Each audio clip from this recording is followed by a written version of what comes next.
Millet Marvels, changing the way world eats by Tenali Double Horse. తర్వాత cinema పాటలు రాయడంలో మీరు ఎదుర్కొన్నటువంటి సవాళ్ళు ఏమైనా ఉన్నాయా? ఉంటే ఎటువంటివి మీకు ఏమైనా గుర్తొస్తున్నాయా? సవాళ్ళు చాలా ఉన్నాయండి. ప్రతి పాట సవాలే, కానీ సవాళ్ళు ఇది సవాలు అని చెప్పి విసిరిన సందర్భాలు కొన్ని ఉన్నాయి. దానిని నేను చక్కగా తీసుకొని దాన్ని అధిగమించి వాళ్ళ చేతి మెప్పు పొందిన సందర్భాలు ఇంకా ఉన్నాయి. అదేంటంటే, ఒకసారి మాకు గురువుగారు రామానాయుడు గారు నాకు అవకాశం ఇచ్చారు, శివగారు నన్ను ప్రోత్సహించారు, నన్ను పరిచయం చేశారు. కానీ నేను గురువు గారు అని చెప్పుకునే వ్యక్తి మాత్రం రాఘవేంద్రరావు గారు. ఎందుకంటే రాఘవేంద్రరావు గారు రెండో సినిమా పెళ్లిసుందరికి నన్ను పిలిచి, ఎక్కడో కూకట్పల్లిలో నేను ఉంటున్నాను, ఇంజనీరింగ్ చేస్తున్నప్పుడు హెచ్ఐజిలో ఉండేవాడిని. పైన ఒక నెక్కర్ వేసుకొని ఒక చాప మీద పడుకుని ఉన్నాను, ఒక దిండు వేసుకొని. ఒక వ్యక్తి వచ్చారు, వచ్చి 4వ ఫ్లోర్ వచ్చి పైకి వచ్చి, చంద్రబోస్ గారు ఎవరంటే, నేనే సార్ అన్న.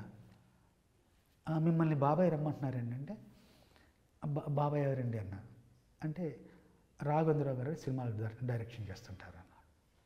సినిమా రాఘవేంద్రరావు గారు అని, అవునమ్మా. రాఘవేంద్రరావు గారు రమ్మడం ఏంటి, మీరు రావడం ఏంటి, ఆయన మనుషుని పంపించడం ఏంటి, వెతుక్కుంటూ నన్ను రావడం ఏంటి, కూకట్పల్లిలో నేనుండు అని నేను చాలా ఆశ్చర్యం గురై పద కిందికి వెళ్ళగానే అప్పుడు ఎస్టీడీ బూత్లోకి వెళ్ళి మాట్లాడించారు రాఘవేంద్ర గారితో. ఏమ్మా ఏం చేస్తున్నావు అంటే, సార్ ఏం లేదు సార్, ఇట్లా ఇంజనీరింగ్ అయిపోయింది, ఇట్లా ఒక పాట రాసాను తాజ్మహల్, తర్వాత ఇంకేం లేదంటే, వస్తావా తిరుపతికి అంటే, వస్తాను సార్ అన్న. తప్పక ట్రైన్ టికెట్ బుక్ చేస్తే తిరుపతికి వెళ్ళిపోయారు. వెళ్ళేసరికి భీమాస్ హోటల్లో వెళ్ళాను. స్నానం చేసి వెళ్ళేసరికి పెద్ద హాలు, కీరవాణి గారు పక్కన, జమినీ గారు పక్కన, గిరిజాపతి గారు పక్కనే, పోల్సన్ గారి బృందం. ఇది రాఘవేంద్ర గారు తెల్లటి ఒక టేబుల్ మీద రాఘవేంద్ర గారు కూర్చున్నారు, కోడైరెక్టర్లు కూర్చున్నారు.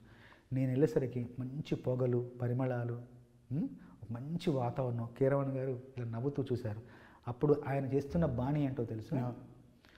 మా పెరటి చెట్టు పళ్ళన్ని కుశలం అడిగే, మా తోట చిలకమ్మ మీకోసం ఎదురే చూసే. నా కోసం ఎదురు చూస్తున్నారా అన్నంతగా ఆయన అప్పుడు పాడుతున్నారు. అడగానే నేను కూర్చున్నా. చంద్రబోస్ గారు బాగున్నారని, బాగున్నాను సార్ అన్నాను.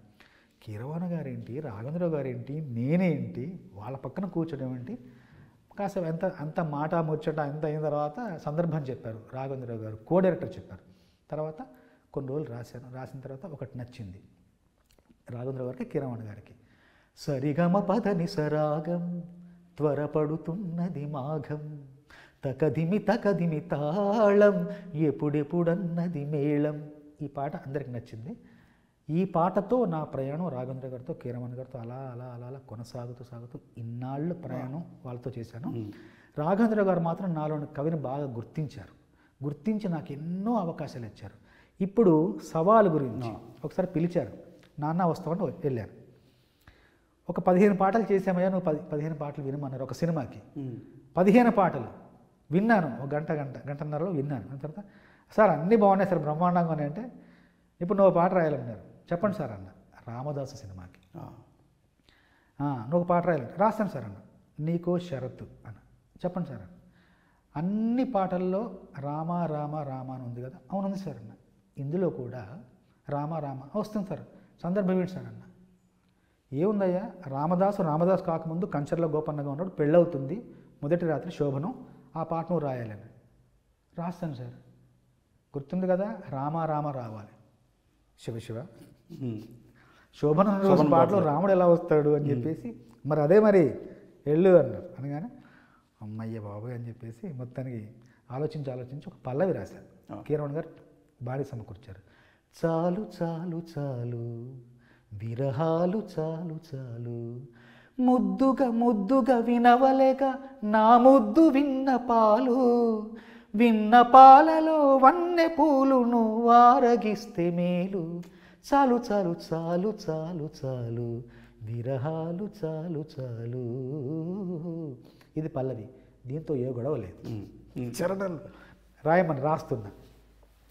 ఈ నీ కరములు నా మేనికి వశీకరములు, నీ స్వరములు ఈ రేయికి అవసరములు, ఈ సుఖములు మును పెరుగని బహుముఖములు, ఈ క్షణములు మన జంటకి విలక్షణములు.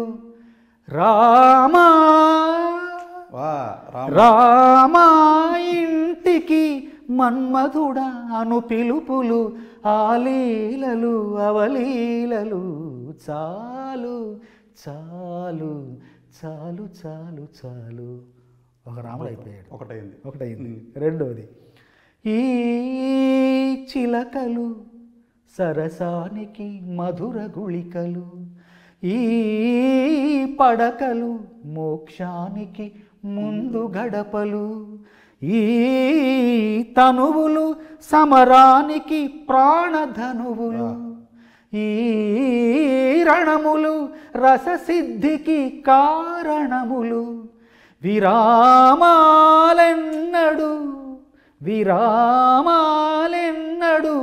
ఎరుగనివి చలీడులు, తొలిదాడులు చీపాడులు. చాలు చాలు చాలు చాలు చాలు. విరామాల్లో రామ వచ్చేసాడు. రాముడు విరాముడు ఇద్దరు వచ్చేసారు. ఆ సినిమాలో యాక్చువల్గా ఇంటర్వెల్లో కూడా విరామంకి ముందర రామం పెట్టి తర్వాత వి పెట్టారు. అలాగా రాఘవేంద్రరావు గారు ఇంకా మెచ్చుకొని, అంటే ఒక సరదా ఒకలాంటి పోటీ ఆయన చెప్తుంటారు. నేను దాన్ని ఎలా అందుకుంటాను, ఎలా తీసుకుంటాను, ఎలా మళ్ళీ అందజేస్తానన్నది అప్పుడు సరదాగా ఉంటుంది రాఘవేంద్రరావు గారితో. ఇంకొకటి కూడా సవాలు అనగానే, ఒకసారి కృష్ణారెడ్డి గారికి చాలా సినిమాలు రాశాను నేను. మొదటి సింగిల్ కార్డు కూడా కృష్ణారెడ్డి గారికి రాశాను, పెళ్లిపీటలు. అప్పుడు పెళ్లిపీటలు మొదటి సింగిల్ కార్డు 8 పాటలు రాశాను. అప్పుడు రచయితకు, అంటే ఎప్పుడు రచయితకు గౌరవం గుర్తింపు ఉంటుంది, ప్రేమ ఉంటుంది, అభిమానం ఉంటుంది. కానీ ఒక 24 షీట్ పోస్టర్లో మియాపూర్లో లక్ష్మీకళ శశికళ థియేటర్ తర్వాత పెద్ద పోస్టర్ వస్తుంది. అక్కడ పెద్ద ఒక పోస్టర్ ఉంటుంది. అక్కడ పెళ్లిపీటలు ఇటు కృష్ణారెడ్డి గారు, సంగీతం కృష్ణారెడ్డి గారు, సాహిత్యం చంద్రబోస్. పోస్టర్ మీద సంగీత దర్శకుడు రచయితకు అంత గౌరవం. అంత ముందు కూడా ఇప్పుడు లేదేమో. అంత ముందు కూడా అంటే నేను చూడలేదు ఎప్పుడు.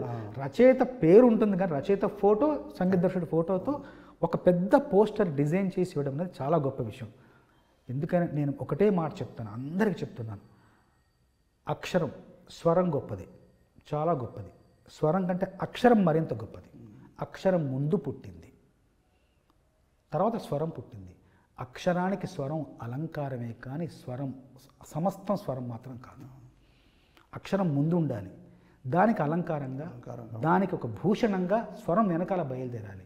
కాబట్టి మాటకు గౌరవం ఇచ్చే సంగీత దర్శకులందరికీ వందనం, అభివందనం.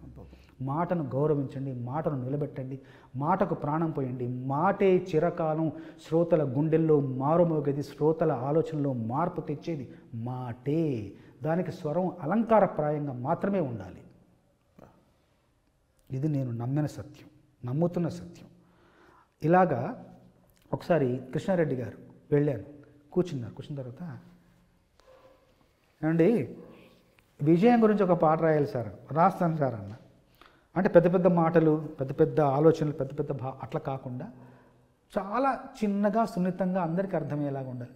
ఉంటుంది సార్ అన్న తర్వాత ఇప్పుడు 6వ ఎక్కం, 8వ ఎక్కం, 13వ ఎక్కం కష్టం. అవునండి. 1వ ఎక్కం కష్టం కాదు. ఒక ఎక్కం 1, ఒక 2, 2, ఒక 3, 3, ఒక 4, 4 ఇంత సులభంగా ఉండాలన్నారు. అయిపోయింది అనుకున్నా. మళ్ళీ కాసేపు అయ్యాక టీ వచ్చింది. టీ తాగుతుంటే మళ్ళీ ఆయన టీ చూడగానే ఇంకొక ఆలోచిస్తున్నాను. ఏమండి, బిర్యానీ చేయడం, పలావ్ చేయడం, ఇంకేదో చేయడం కష్టం, కానీ టీ చేయడం కొంత సులభం అన్నిటితో పోలిసి. అంత సులభంగా ఉండాలన్నాడు. ఏంటి ఒక్కొక్క ఉన్నాడు, టీ అన్నారు. సరే చూద్దాం అని చెప్పేసి బాణికే రాశాను. బాణి ఏంటంటే తన్నానా తానా తానా తారనా తన్నాని నానా తారానా ఇలా ఉంటుంది. తీసుకెళ్ళాను అమ్మవారిని, ఒకసారి ప్రార్థించుకున్నాను, ఏదైనా ఇమ్మన్నాను. ఆ రోజు ఆ బాణికి ఇచ్చిన మాటలు 1, 2, 3, 4 ఎన్నో ఉన్నాయి అంకెలు, 1వ స్థానంలోనే ఎప్పుడు నువ్వుండాలంటే చెబుతాను కొన్ని లెక్కలు. 2 పూటల 2 చేతుల 3 పూటల 2 చేతుల 3 పూటల కష్టపడితే 5 అవునురా, నలుగురాడిన 4 మాటలు 5 నుండి తీసేయరా, చివరి ఫలితం ప్రథమ స్థానం నీదే కదరా, 1 2 3 4 ఎన్నో ఉన్నాయి అంకెలు. చరణం. చాయ్ చెయ్యాలంటే టీ చెప్పారు కదా, చాయ్ చెయ్యాలంటే పాలు నీళ్ళు 2 ఉండాలి, పంచదార బాగా కలపాలి, టీ పొడి వేసి ఉడికించాలి, మరిగిన వెంటనే వడబోయాలి, రెడీ ఫుల్ టీ. సక్సెస్ రావాలంటే దీక్ష లక్ష్యం 2 ఉండాలి, క్రమశిక్షణనే బాగా కలపాలి, ఆవేశంతో ఉడికించాలి, ఆటంకాన్నే వడబోయాలి, రెడీ సక్సెస్ టీ. వా వా వా, ఒక్కటో ఎక్కం చాలా చాయ్ చేసే బాల విధానం సాహిత్యం లాగా ఉంది. అంటే ప్రతిదీ కూడా ఎప్పుడూ విభిన్నంగా వినూత్నంగా కొత్త కోణంలో ఆవిష్కరించడమే కవిత్వం.